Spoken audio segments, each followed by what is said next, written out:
सुजाता। पूर्णमासी की पूर्व संध्या थी। सुजाता अपने छोटे से घर के खंबे के सहारे बैठी थी। जहां वह बैठी थी वहां से वह दूर मैदान के परे तक देख सकती थी। गायों को हाँकते हुए अपने पिता की आवाज उसे सुनाई पड़ी। लगभग 1000 गायें, जिन पर उन्हें बहुत गर्व था। प्रतिदिन प्रातः एक चरवाहे की निगरानी में उन्हें गांव से बाहर चरागाह में भेजा जाता था। शाम को वह उन्हें वापस ले आता और उनके स्वामी उन्हें गांव के फाटक पर ले लेते। सभी मकान सलीके से पंक्तियों में बने हुए थे, परंतु गलियां तंग थीं। यदि कोई एक और खड़ा होता और उसकी बाह कुछ और लंबी होती तो मानो सामने वाले घर की दीवार को ही छू लेता। पर गलियों में कोई भी अधिक समय न बिताता था। सभी त्योहार गांव के बाहर वाले पेड़ों के झुरमुट में मनाए जाते थे। गांव की सार्वजनिक सभा इसी स्थान पर बैठकर गांव से संबंधित विषयों पर विचार करती थी। दिन भर तो ढेरों काम होते थे। सिंचाई के लिए नहरें खोदना, मवेशियों की देखभाल, औरतों के लिए सिलाई बुनाई तथा घर व बच्चों की देखरेख। आज सुजाता बहुत ही थकी हुई थी। पृष्ठ संख्या 45। दिन की समाप्ति का स्वागत था, क्योंकि अब वह घड़ी भर बैठकर विश्राम कर सकती थी और गौतम के विषय में सोच सकती थी। इधर मानो उसका जीवन उन्हीं के विषय में सोचने तथा उनके लिए प्रार्थना करने में ही बीत रहा था। वे महात्मा वस्तुतः उसके गांव उरुवेला के निकट वाले जंगल में रहने आए हुए थे तथा उसके पिता गांव के प्रमुख थे।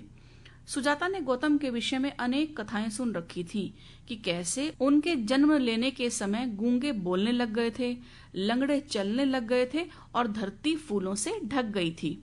उनका नाम सिद्धार्थ रखा गया था और उन्हें पूरा सम्मान दिया गया, क्योंकि गौतम कुल के उसके पिता कपिलवस्तु में रहने वाली शाक्य जाति के मुखिया थे।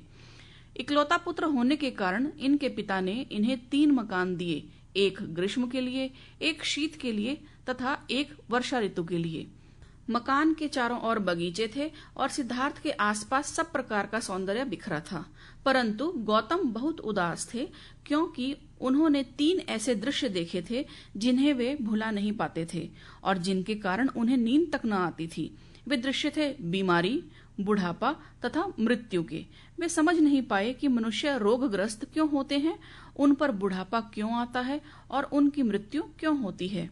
अतः एक रात गौतम ने अपना सुंदर महल त्याग दिया, अपनी पत्नी एवं पुत्र को, अपने शानदार वस्त्रों व आभूषणों को त्याग दिया। एक सन्यासी का वेश बनाकर वे सारे संसार में सारे दुखों को मिटा देने वाला उत्तर खोजने के लिए निकल पड़े।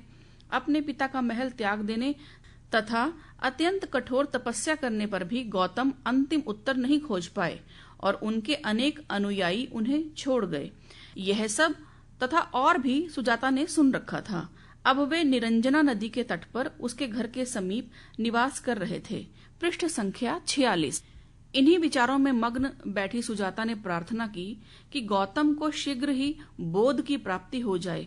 वह नहीं जानती थी कि बोध क्या था, परंतु इतना जानती थी कि वह अवश्य कोई महत्वपूर्ण वस्तु है, जिसके लिए एक मनुष्य अपना महल त्याग कर भिक्षुक बन गया है। काश किसी भांति मैं उनकी इच्छा पूर्ति में सहयोग दे पाती, उसने सोचा। पिछले कई दिनों में उसने 800 लोगों को भोजन कराया था, इसी आशा में कि किसी प्रकार यह भोजन उन तक पहुंच जाए, पर कोई लाभ नहीं हुआ। गौतम उपवास कर रहे थे। उस रात सुजाता दुखी मन से यही सोचती सो गई कि किस प्रकार वह उनके कुछ काम आए। नींद आने के समय उसके मन में अंतिम विचार पीपल के वृक्ष के नीचे अकेले बैठे गौतम के बारे में था और उसने स्वप्न देखा कि कोई आकर उसे कह रहा है कि गौतम ने उपवास समाप्त कर दिया है, वे पुनः भोजन ग्रहण करने के इच्छुक हैं और उसकी प्रार्थना स्वीकार हो गई है। इस पृष्ठ पर ऊपर की तरफ एक चित्र भी बना हुआ है, जिसमें सुजाता को दिखाया गया है। वह अपने बिस्तर पर उदास सी लेटी हुई प्रतीत हो रही है। पृष्ठ संख्या 47। पर्वतों पर उषा के मंद गति से आगमन के साथ सुजाता चौंक कर उठी। उत्साह के कारण उसका रोम रोम पुलकित हो रहा था। उसने अपनी दासी राधा को जगाया। 2 षड्यंत्रकारियों के समान वे चुपके से घर से बाहर आईं और अपनी सर्वश्रेष्ठ 8 गायों का दूध दुहा। फिर चमकते नए बर्तनों में उस दूध को उबालकर चावल मिलाए तथा खाने लायक गाढ़ा होने तक उसे पकाया। इस डर से कि कहीं काम निबटने से पूर्व गौतम चले न जाएं, उसने राधा को वह स्थान देखने को भेजा। वह जानती थी कि गौतम वहां होंगे। वह लड़की बड़े उत्साह से वापस दौड़ी और आई और बोली, हे स्वामिनी, उस वृक्ष में कोई वन देवता हैं और सारी जगह पर ऐसा प्रकाश है मानो आग जल रही हो। सुजाता का मन उल्लास से भर गया, क्योंकि वह जान गई कि गौतम अभी वहीं हैं।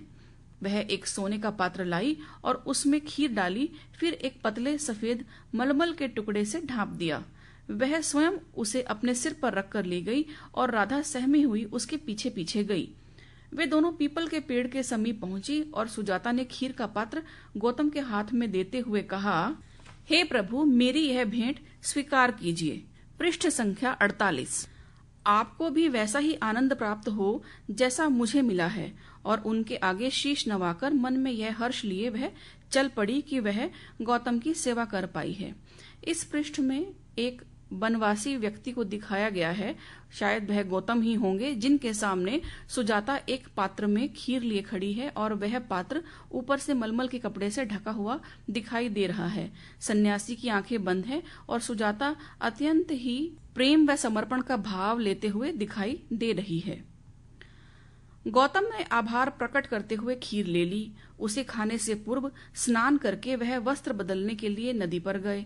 अपना उपवास तोड़ने के बाद उन्होंने पात्र को लेकर नदी में फेंकते हुए कहा, यदि मुझे आज ज्ञान प्राप्त होना है तो यह पात्र ऊपर की ओर बह जाए, यदि नहीं तो यह नीचे की ओर बह जाए। निश्चय ही वह ऊपर की ओर बह गया और उसी दिन भगवान गौतम बुद्ध ने जीवन की एक नई पद्धति खोज ली, जिससे वे और संपूर्ण मानव जाति दुख तथा वेदना से ऊपर उठने में समर्थ हो गए। कहानी समाप्त होती है। पृष्ठ संख्या 49।